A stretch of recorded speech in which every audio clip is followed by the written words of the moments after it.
Aujourd'hui, on va parler d'un sujet qui touche énormément de personnes et surtout des jeunes filles. C'est le poids, l'image du corps, la santé mentale et l'influence des réseaux sociaux.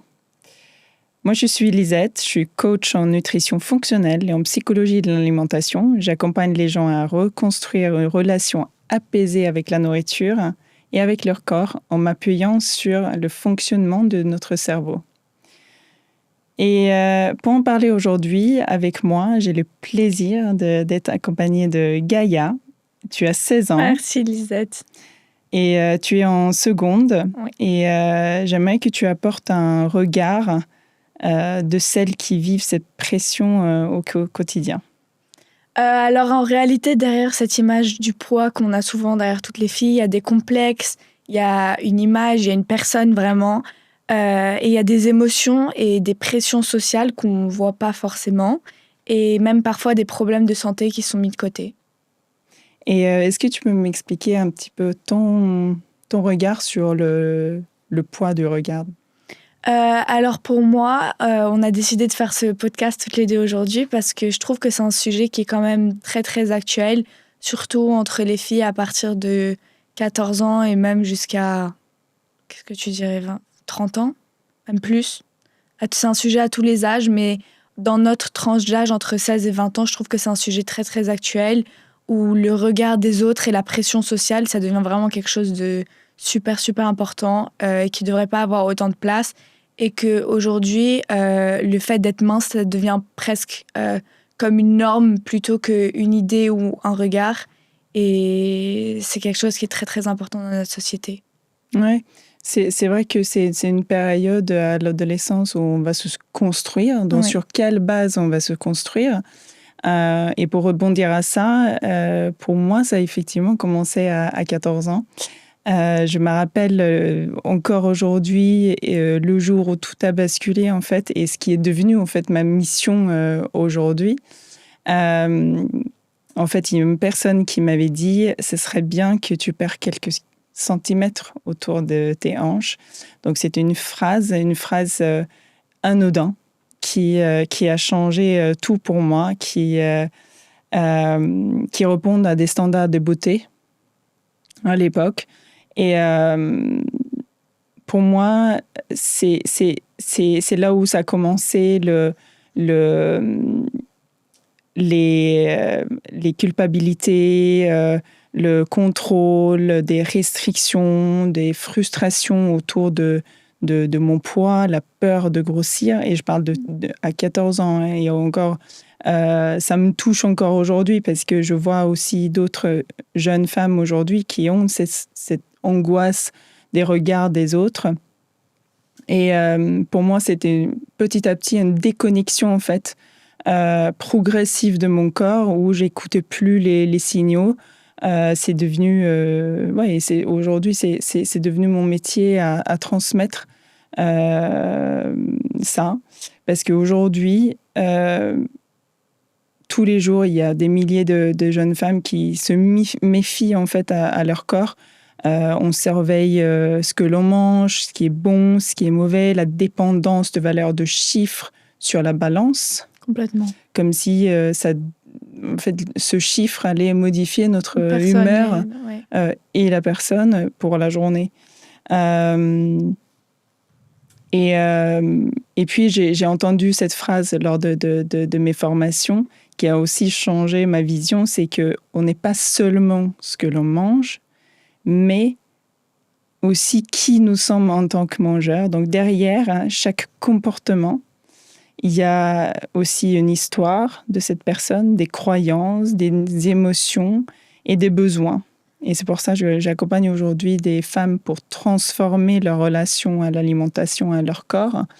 Et concrètement, ça veut dire que trouver confiance en leurs signaux du corps, liberté de manger sans culpabilité, ni interdit, et sérénité quand la nourriture cesse d'être une source d'angoisse et de revenir au plaisir. Oui, complètement.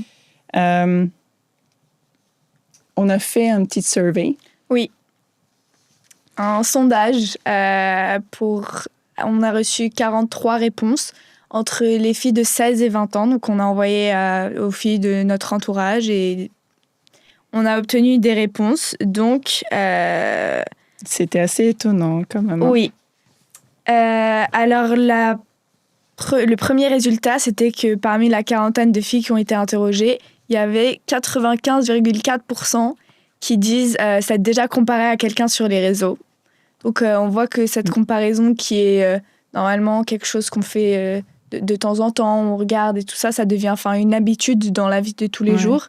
Et c'est quelque chose qui prend énormément de place, une très très grande place et qui amène pas à une... Oui, on se regarde plus nous-mêmes dans la glace, mais on se compare à d'autres personnes. Exactement. Oui, c'est ça. Après, notre deuxième résultat, c'était que 70% ont déjà dit ressentir une pression pour perdre du poids. Donc, perdre du poids, comme je l'ai dit plus tôt, c'est quelque chose, une idée, c'est par rapport à chacun, c'est individuellement. Parfois, c'est pour des raisons de santé, mais aujourd'hui, ça devient presque une norme sociale. Il faut être mince pour être regardé. Il faut être mince pour avoir plus d'opportunités, pour plein de choses. Et c'est quelque chose qui prend énormément d'importance dans le monde actuel, je pense. Et ouais, c'est... Et qu'est-ce qu'on a eu d'autre comme résultat? On a eu aussi que 91% elles disent que les réseaux et leur entourage influencent la façon dont elles voient leur corps. Donc, on voit que l'image corporelle de soi-même, elle se construit à travers les commentaires, les regards, toutes les idées sur notre corps qui se font.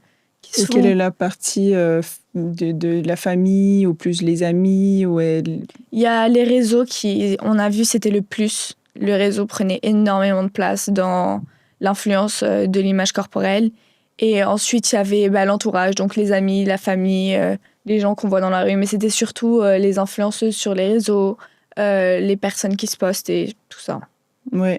Après, c'est vrai qu'il y a des normes de beauté qui ont changé aussi avec les époques. Non, mais oui, complètement. Aussi. À l'époque, les filles maigres, minces, c'était vu comme horrible. Les hommes disaient qu'ils souhaitaient avoir des femmes qui avaient une certaine corpulence. Enfin, c'était pas quelque chose d'aussi... C'était important, mais d'une manière complètement différente. C'est comme par rapport aux cultures, ça dépend. Donc, en fait, aujourd'hui, tu penses que dans la culture occidentale, on a plus tendance à chercher la minceur que d'être les fine, formes. Avoir un peu de forme, mais être mince. Alors qu'à l'époque, les filles avec plus de forme, avec plus de rondeur, c'était beaucoup plus valorisé qu'aujourd'hui. Et qu'est-ce que tu en dis alors de certaines célébrités qui vont plutôt influencer justement sur les formes et tout ça. Par exemple, on va prendre la famille Kardashian, qui est un exemple qui a influencé énormément de personnes vers la chirurgie esthétique, vers refaire son corps, changer complètement son identité par rapport à par rapport à la personne qu'on est vraiment, et tout ça par rapport à certaines personnes qu'on voit sur des réseaux et qui ont pris énormément de place, quoi. Donc on revient en fait dans cet espace de quête, d'appartenir, d'être, de changer en fait, que ce soit vers la minceur, changer vers un autre type d'idéal, d'avoir des formes, des fesses, c'est la poitrine. On va vers un modèle qui n'existe pas vraiment parce que c'est quelque chose où, c'est des personnes qui font recours à la chirurgie plastique, donc c'est irréel. On se compare à des corps qui ne sont pas réels. Donc ça devient un danger. Ouais, donc on s'éloigne de la réalité qui on est. Et de qui on est, exactement. Parlons un petit peu donc du coup de tous ces filtres, en fait, aussi, sur ce qu'on utilise. On déforme complètement, on devient presque une autre personne avec ces filtres. Exactement. Et se regarder devient alors quoi? On se dit quoi de soi-même le jour où on se regarde dans la glace? Des gens qui se regardent dans la glace, au lieu de se regarder soi-même et l'image qu'ils ont de soi-même. Là, on parle en général, pas parce qu'il y a bien évidemment certaines personnes, mais la plupart des filles qui se regardent dans le miroir, elles regardent l'image qu'elles ont d'elles-mêmes dans le miroir et que les autres vont avoir de leur corps. Et elles modifient leur alimentation et tout ça par rapport au regard des autres et par rapport à justement cette idée qu'elles pensent de corps parfait, mais qui est complètement irréel. Qui est modifié à travers exactement les filtres, la chirurgie esthétique. Tout est modifié aujourd'hui grâce à l'aide de l'IA et plein d'autres outils. Donc, les filles qu'on voit souvent sur les réseaux et tout ça, même s'il y en a plusieurs qui sont vraies, qui sont authentiques, on en a quand même la plupart qui sont... les réseaux sociaux, c'est souvent faux, quoi, par rapport à l'image du corps des femmes, le visage, tout. Et peut-être on est à un moment où il faut toucher le sommet pour revenir justement à cette acceptation du naturel, tout simplement. Mais c'est comme à travers les générations, à travers les cultures, comme ce qu'on a dit avant. En fait, tu as l'impression de viser une cible quelque part au fur et à mesure des années, des époques différentes, mais qui fait que bouger. Donc, à chaque année, c'est une différente tendance. C'est toujours comme ça. Donc, on suit un exemple qui va changer dans quelques années ou qui était complètement différent il y a quelques années. Donc, ouais, tu mets un point sur quelque chose d'important. Et même toi, tu m'as parlé de ces tendances, de healthy girl, de it girl, de clean girl, et que moi, je connaissais pas, en fait. Il n'y avait pas ça à mon époque. Ouais. Mais c'est quelque chose que les jeunes aujourd'hui... donc, du coup, même ma fille m'en a parlé, donc elle connaissait. Oui. Explique-moi un petit peu. Donc, on a choisi les 3 qui sont les plus... qui ressortent le plus. Donc, il y a la clean girl, qui est la fille qui est naturelle, mais qui reste parfaite, avec une peau parfaite, qui est propre, qui a des cheveux propres, des beaux yeux, un beau corps, etc. Après, il y a la healthy girl qui a un mode de vie qui est sain, qui a une alimentation saine aussi, qui suit des routines exactes et précises, etc., qui fait du sport. Après, il y a la it girl qui est plutôt populaire, qui a confiance en soi et qui réussit dans tout ce qu'elle fait. Et on voit que toutes ces versions des filles, toutes ces tendances qu'on voit, c'est des versions qui sont complètement idéalisées parce qu'on doit être parfaite pour avoir de la valeur. Mais encore, on doit revenir sur le terme de qu'est-ce que ça veut dire parfait, qui change au fur et à mesure de toutes les années. Oui, c'est très important. Et au départ, je pense que ça peut avoir aussi... ça dépend de l'angle qu'on prend aussi. Oui, ça peut avoir un aspect positif. Mais il faut aussi reconnaître que qu'est-ce qui est il y a une vraie motivation aussi de prendre soin de soi, ce qui n'est pas mauvais. Mais oui, le souci, c'est cette frontière en fait entre prendre soin de soi par envie, se faire du bien, et le fait d'être mal ou d'avoir peur, ne pas être à l'auteur de ces idéaux. Et ça peut épuiser, en fait, nous épuiser au quotidien parce que ça prend une énergie fou, en fait, toute la journée de se comparer, d'être dans cette opposition. Donc l'intention aussi change aussi derrière tout ça. Absolument, on voit tout le temps des filles, on se compare à des versions parfaites et qui sont irréalistes, comme on l'a dit, de la vie de tous les jours. On voit des filles qui semblent toujours... heureuses, à l'aise dans leur corps, qui ont confiance en soi, toujours minces, toujours bien habillées, qui sont toujours heureuses de tout. Et c'est pas la réalité. Parce que derrière les réseaux, on a des filles qui, en vidéo, sont très heureuses, toujours jolies, etc., mais qui, derrière, mentalement, vont pas bien du tout. Oui. Et il y en a plein qui en parlent. On voit souvent, même si aujourd'hui, le côté négatif... des choses, les influenceuses commencent à devenir de plus en plus authentiques parce que c'est ce qu'on recherche de plus en plus quand on voit des influenceuses, mais il y a quand même une grande majorité qui est là à toujours sourire derrière la caméra, mais qui en réalité va pas bien du tout. Mais il y a quand même l'idée de ces personnes authentiques qui ressortent de plus en plus dans les influenceuses. C'est un petit peu ce qu'on a vu aussi dans le sondage, effectivement. Donc, c'est justement ce glissement qui peut être dangereux entre confondre ce que je vaux avec à quoi je ressemble, qui sont complètement différents. Donc, Alors, est-ce que manger sainement veut dire perdre du poids? Alors, on a mis aussi cette question dans notre sondage parce qu'il y a une confusion qui est très très fréquente entre ces deux notions. Donc manger sainement, il y a plein de gens qui se disent je mange sainement, ça veut dire que je vais perdre du poids. Alors que pas du tout. Manger sainement, ça veut dire avoir une alimentation qui est équilibrée, qui est variée, avec des aliments bons, pas industriels. C'est ça qu'on veut dire par sain, et qui nourrissent ton corps de différentes manières. Ça ne veut pas dire perdre du poids. Par exemple, je vais vous donner un exemple. Moi, j'adore les cookies. Donc, il y a les versions des cookies qui sont très bonnes, et il y a une version que moi, je fais chez moi, qui est complètement saine, mais ça ne veut pas dire qu'il y a moins de calories dedans ou qu'elle va me faire perdre du poids.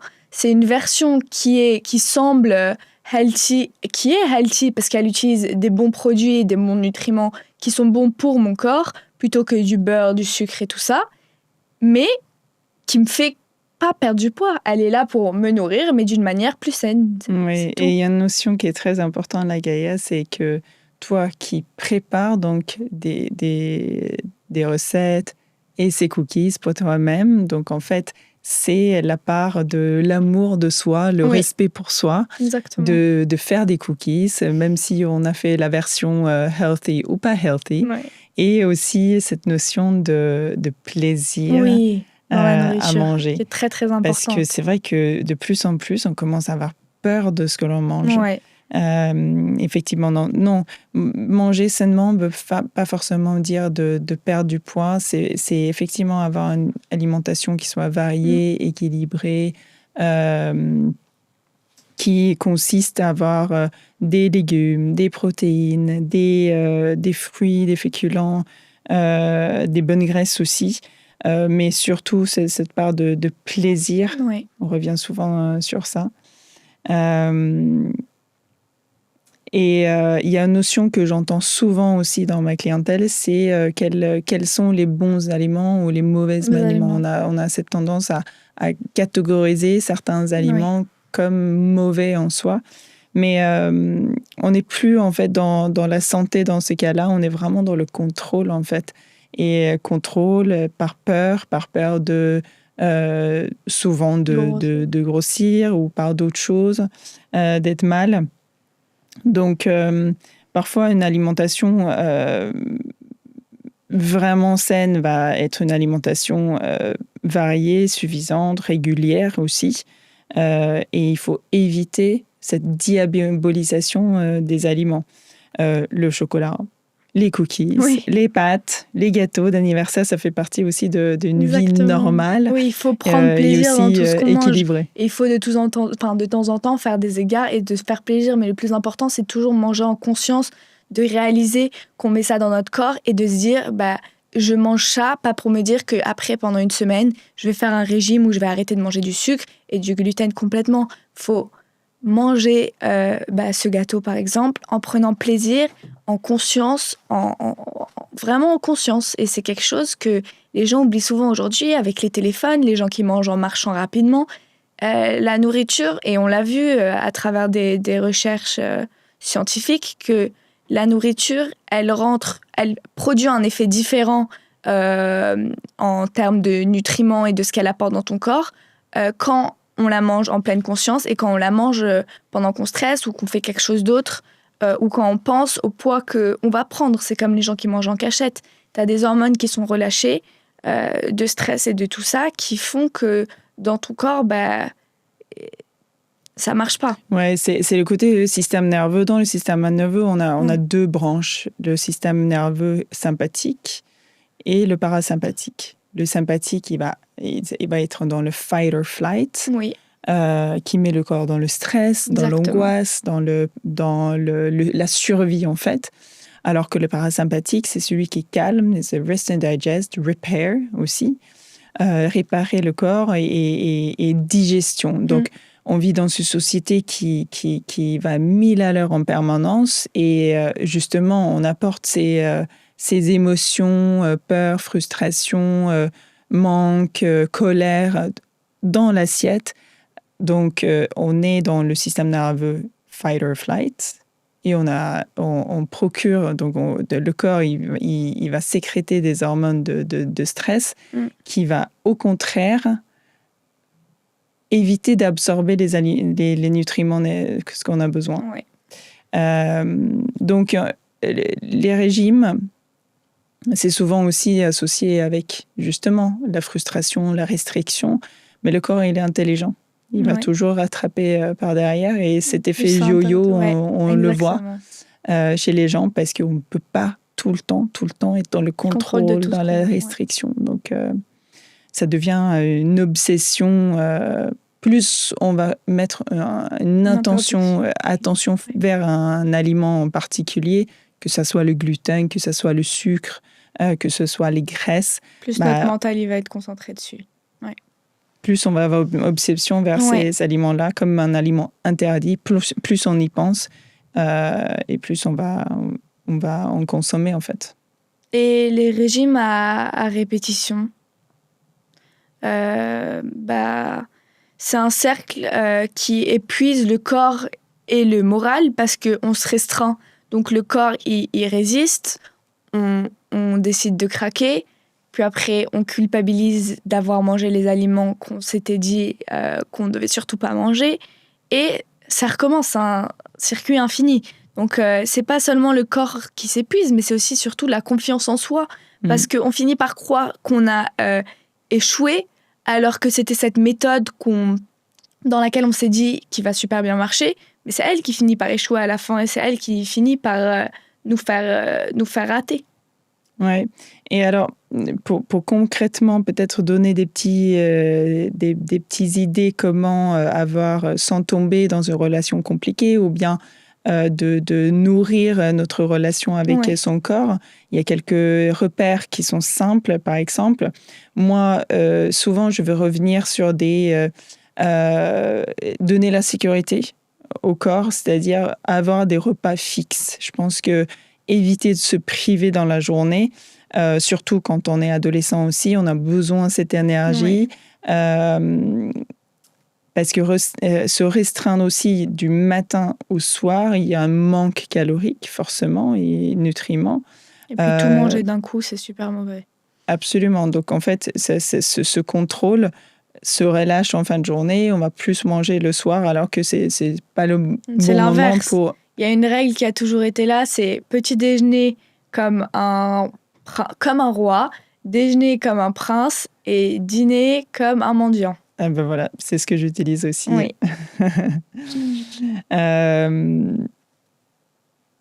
Alors, est-ce que toi, tu as déjà eu des moments de restriction où tu as essayé de changer ton corps? Ah oui, complètement.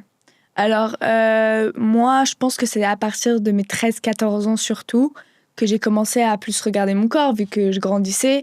Donc, je voyais le regard des autres, et ça a commencé à devenir quelque chose de super important pour moi. Le corps de la femme change à ce moment-là. Exactement. Et ouais, j'ai commencé à être dans le monde un petit peu des grands, si je peux dire, où le corps, c'est quelque chose qui a commencé à être regardé par tout le monde, par les garçons, par mon entourage et tout ça.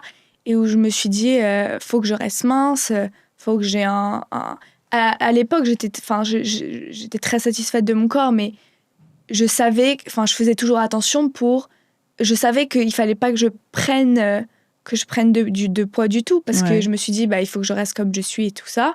Et à cette époque-là, j'avais pas forcément vraiment très confiance en moi. Après cette confiance, je l'ai gagnée, et aujourd'hui, je suis là. Je suis très contente de mon corps, même si, bien évidemment, le regard des autres sera toujours présent pour moi. Mais je connais les bases, dans mon éducation, dans tout ce que je fais aujourd'hui, je sais ce qui est bon pour mon corps, je sais ce qui est pas bon, et je sais que, bien évidemment, pour moi, le sport, c'est quelque chose qui joue un rôle énormément important. Pas seulement pour se dire, je vais faire du sport pour perdre du poids. Moi, pour le mental, c'est quelque chose qui m'aide énormément. Donc, et j'adore cuisiner, j'adore manger, c'est une de mes choses préférées. Donc, je pense que tout est une notion d'équilibre, en fait, entre la notion de plaisir dans la nourriture, se faire plaisir, mais savoir qu'il y a une limite. Tu vas pas manger, par exemple, McDo tous les jours. Ça va juste être mauvais pour ton corps. bien évidemment, pour ton poids, ça va l'affecter plus tard.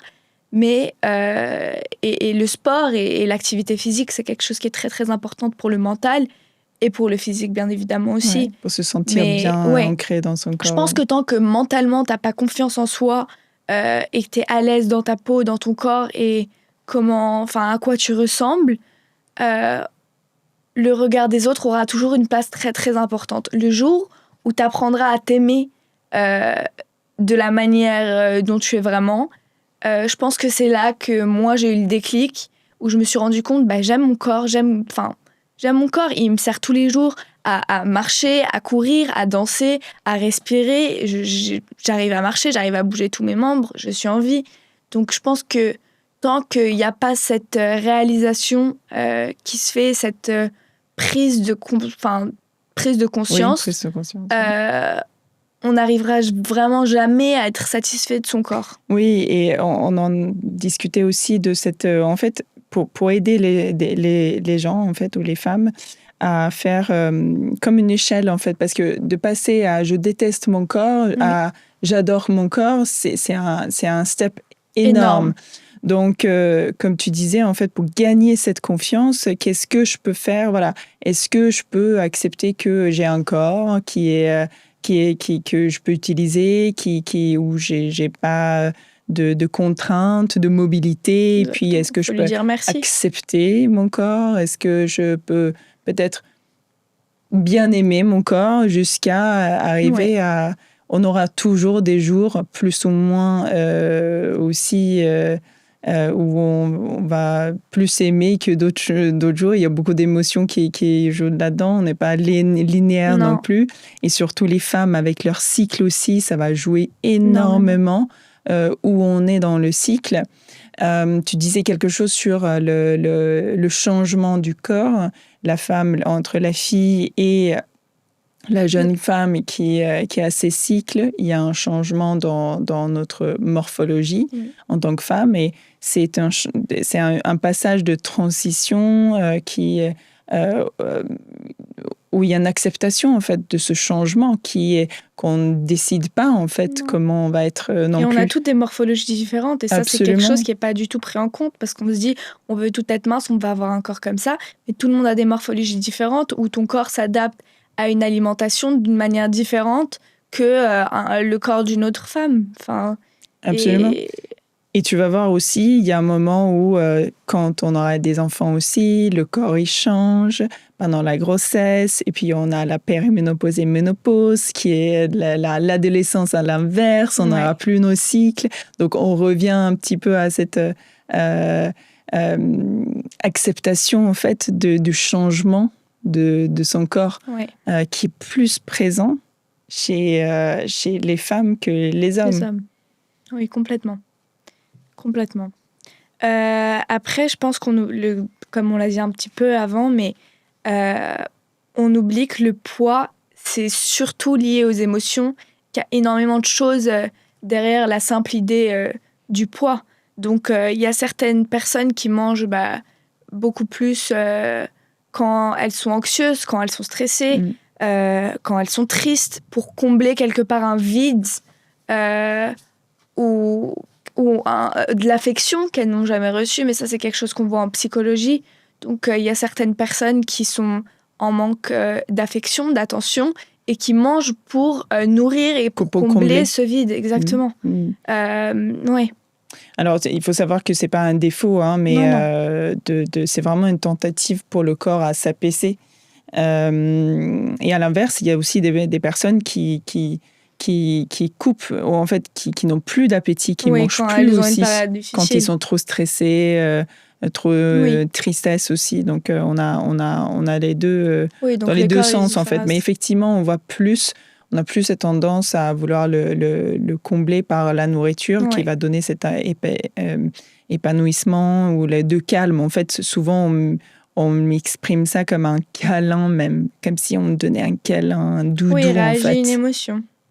Le problème, c'est que on s'en veut ensuite après avoir mangé, parce que cette culpabilité, du coup, elle crée un cercle. On se dit qu'on se juge, ça génère du stress, et ce même stress, il relance ce besoin, cette idée de réconfort, et que comprendre ces mécanismes sans se juger, c'est déjà un bon début pour commencer à le désamorcer. Et je pense que c'est quelque chose que tout le monde devrait entendre et devrait avoir comme base dans tout ça. Donc, je pense que c'est très, très important de comprendre ce qu'il y a juste derrière la simple idée du poids de quelqu'un, plutôt que juste juger son apparence. Et voilà.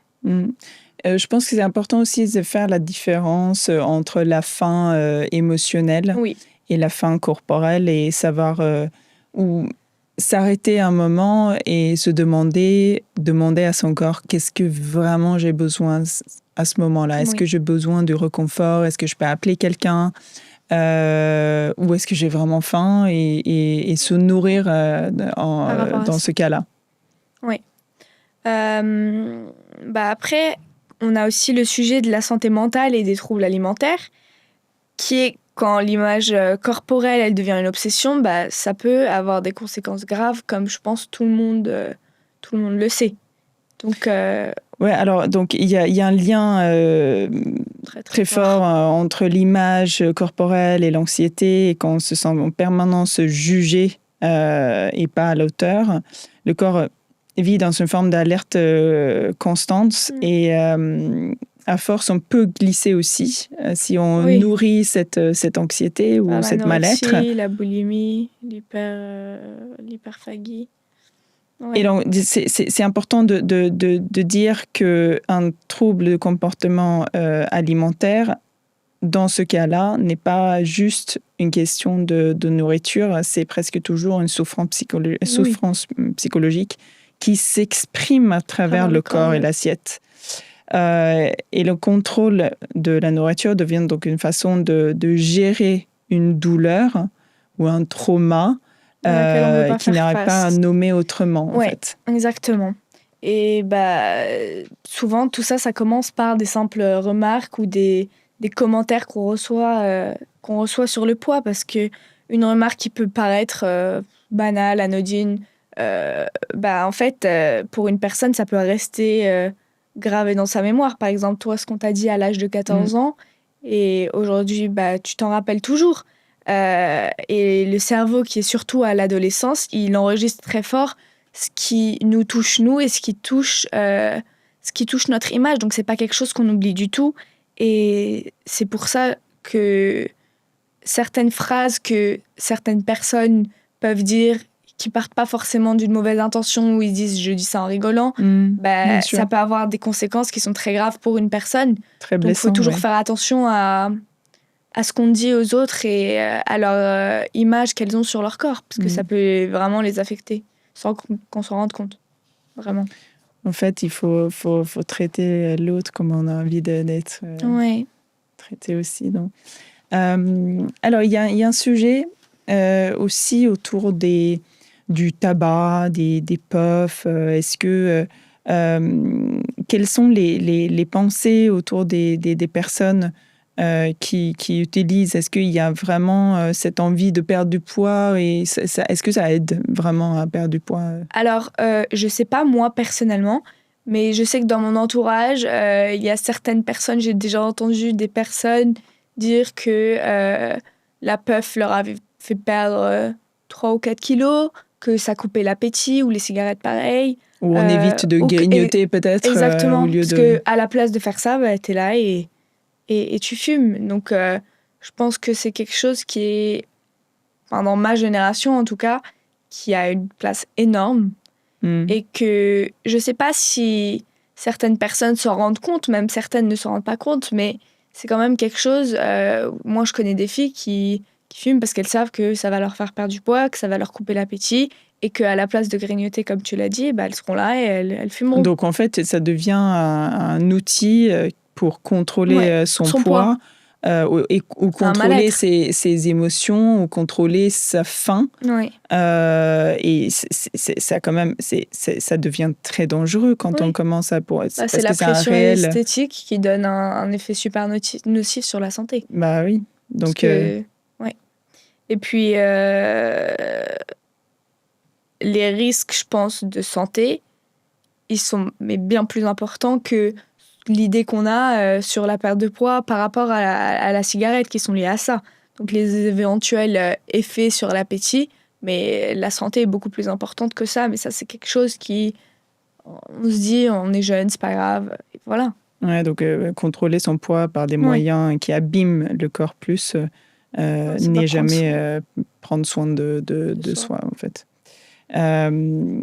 C'est vrai qu'il y a aussi ce besoin d'appartenir à des communautés ou des groupes. L'appartenance est important aujourd'hui. C'est un besoin qui est effectivement vital pour l'humain, en fait. Le cerveau humain est câblé pour appartenir. On cherche à s'identifier à une communauté, à des personnes qui sont comme nous, pour quelque part un petit peu se rassurer. Ça peut être assez positif, hein. Souvent, on se dit, on a des gens qui sont comme nous, on est avec eux, on va faire les mêmes choses, on pense de la même manière, on a les mêmes valeurs. Mais ça peut aussi avoir un effet négatif à travers plein de choses quand par exemple, on va prendre la question du tabac. Dans un groupe, si tu as tout le monde qui fume et que tu en as une qui fume pas, il y a une pression tu as la pression sociale. Exactement. Donc, ouais. Mais en fait, il faut faire... Alors, c'est là où il faut trier ce que l'on choisit, de comment on se nourrit, avec quel type de communauté, en fait. Ou quel type de personnes on regarde, on suit sur les réseaux sociaux. Donc, faire un tri, je pense que c'est essentiel pour éviter de se nuire et plutôt être, comme on disait tout à l'heure, suivre ceux qui ont une forme d'authenticité naturelle plutôt que d'aller vers Le cerveau humain, il est câblé pour appartenir à un groupe, pour s'identifier à des personnes, que ce soit dans notre famille, dans nos amis ou des autres relations qu'on a avec d'autres personnes dans notre entourage. C'est essentiel pour le cerveau humain à la base, de toutes les manières. Donc, sauf que sur les réseaux, on peut choisir lesquels on se Et parfois, ça apporte du soutien parce qu'on peut partager nos expériences, mais souvent, ça peut aussi être... source de conflit. Effectivement, on parle de la minceur beaucoup, mais il y a aussi eu ce mouvement depuis quelques années de body positive. J'ai l'impression que toi, tu le ressens moins, ce côté relation positive à son corps, accepter toutes les formes, toutes les types de taille. Est-ce que toi, tu avais entendu parler de body positive avant? Oui, bien sûr. Okay. Le body positivity, je pense que c'est quelque chose qui prend de plus en plus de place. On le voit dans les réseaux sociaux, on le voit, certaines influenceuses, leur contenu est basé sur ça. Et c'est quelque chose que moi, je trouve super, vraiment, c'est génial. Justement, de pouvoir, dans ces cas-là, s'identifier à cette communauté, d'avoir du soutien et peut-être de renforcer son estime de soi et sa confiance par rapport à son corps et la relation qu'on a au corps. Et je pense que dans ces cas-là, ça peut être quelque chose de très, très positif. Le body positivity, après, à part les réseaux, c'est pas quelque chose que je vois énormément. Ouais.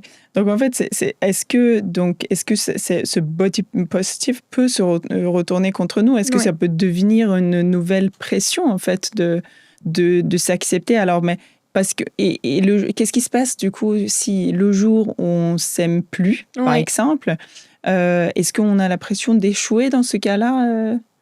Je pense que justement, en passant par les réseaux, le message qui s'est transformé en il faut que t'aimes ton corps, il faut que t'aimes comme tu es tout le temps et tout ça, c'est paradoxalement, ça peut devenir justement cette nouvelle pression parce que les jours où on s'aime pas, on a l'impression d'échouer. Et ça devient quand ça devient une injonction, oui, je pense que ça peut complètement se retourner contre nous parce que s'aimer en permanence, toujours être satisfait de son corps, c'est pas réaliste parce que personne ne ressent vraiment ça tous les jours. Et c'est là que ce concept qui s'appelle la neutralité corporelle, donc le body neutral, c'est super important. Oui, en faisant les recherches, je suis tombée sur justement un autre concept qui est de la neutralité corporelle. Oui. Et donc, en fait, le body positive, il demande alors de aimer son corps. Et la neutralité corporelle, elle te propose quelque chose de plus doux, plus acceptable. Tu n'es pas obligé d'adorer ou aimer, mais plutôt juste de laisser tranquille et d'accepter, de respecter. Donc, ton corps n'a pas besoin d'être beau pour mériter d'être bien traité. Il te permet, donc, ce qu'on a dit tout à l'heure, d'être utile. Il est utile de marcher, de rire, de serrer dans les bras, d'être utile, tout simplement, naturellement. C'est beaucoup moins de pression que le body positive, où on peut retrouver cet aspect de pression, de toujours devoir adorer son corps et d'adorer la manière, à quoi il ressemble, quoi. Donc, on passe de « je dois me trouver sublime et magnifique » à « j'accepte mon corps comme il est » et je vis tous les jours sans être en guerre avec ce corps. Et je pense que pour beaucoup de filles, ça peut être un vrai soulagement parce que c'est quelque chose qui est atteignable pour tout le monde. Donc, oui. En fait, il y a ce côté aussi, il faut comprendre, il faut être aware, donc il y a une conscience de qu'est-ce que je me dis. Et si je disais ça à une amie, si mon corps, moi, était une amie, est-ce que je me dirais vraiment ces choses-là? Donc, il faut vraiment apprendre à se parler comme une amie. Parce que si on se dit, on va pas dire à une amie, t'es nulle, regarde-toi, t'es grosse, t'es pas belle. Mais en fait, c'est ce qui se passe en fait dans nos mondes à nous, dans le cerveau, en fait, dans in our mind. Ça. Donc petit à petit, de commencer à mettre en conscience que le corps nous permet de faire des choses incroyables tous les jours. Et de le remercier. Et le remercier, c'est très important, la gratitude envers soi-même. Donc, est-ce que tu veux peut-être parler aussi donc comment apprendre à aimer son corps? Ouais. Je pense que notre rapport au corps, c'est pas quelque chose qui est figé, contrairement à ce qu'on pourrait penser. Donc le cerveau, il est plastique, donc il fonctionne par des habitudes, donc par des chemins. Et à force de se critiquer, on renforce ce même chemin de jugement et ça devient quelque chose d'automatique. Mais on peut en construire justement un autre qui est plutôt positif et qui est plus bienveillant et qui demande, ça demande de la répétition. Donc, comme on l'a dit, tous les jours, s'entraîner à dire merci, à prendre conscience de se dire j'aime mes cuisses, j'aime toutes les parties de mon corps, j'aime mon ventre et merci parce qu'elles me servent à faire énormément de choses tous les jours. C'est ce qu'on appelle la neuroplasticité. Oui. Et il y a un point dans les neurosciences qui montre bien que l'autocritique active dans le cerveau le système d'alerte, donc le stress, et la bienveillance vers soi active le système qui nous apaise, dont on parlait tout à l'heure, le para et le sympathique. Donc, se rabaisser pour se motiver, ça marche contre nous, mais et pas pour nous. Oui. Je pense que c'est important de se concentrer vraiment, comme on l'a dit, sur tout ce que ton corps te permet de faire, au lieu de regarder la forme et l'apparence. Et je pense que c'est un dialogue avec notre corps qui a souvent été mis de côté, qu'on a perdu, mais qu'on doit revivre quelque part, qu'on doit reconstruire pour avoir une relation avec notre corps qui est saine et qui est positive. Exactement. En fait, c'est de revenir dans les sensations. Comme je disais aussi, moi, j'ai été déconnectée à mon corps et c'est vraiment ça. On se déconnecte à nos besoins, à nos ressentis Et plutôt que de penser à ce qui ressemble de l'extérieur, c'est de réapprendre à écouter ces signaux, la faim, la satiété, Oui. les envies, même les émotions, de vraiment les ressentir. Et c'est un dialogue avec son corps qu'on a souvent perdu aujourd'hui par le bruit de la société, en fait. Oui, c'est Tout simplement. l'acceptation et l'estime de soi qui est... Oui, exactement. Moi, j'avais une question à te poser, Lisette. Est-ce que tu penses que, au fond, on peut réellement atteindre ces standards de beauté qui sont diffusés partout sur les réseaux sociaux? Oui, il y a quelque chose, tu disais aussi tout à l'heure, on cherche la perfection. Qu'est-ce que la perfection? Qu'est-ce qu'un standard de Oui. beauté? Donc, honnêtement, non, Non. je pense pas. Ces images sont aussi, il faut le dire, ils sont retouchés, filtrés, mis en scène. Donc, c'est un idéal qui change sans arrêt, en fait.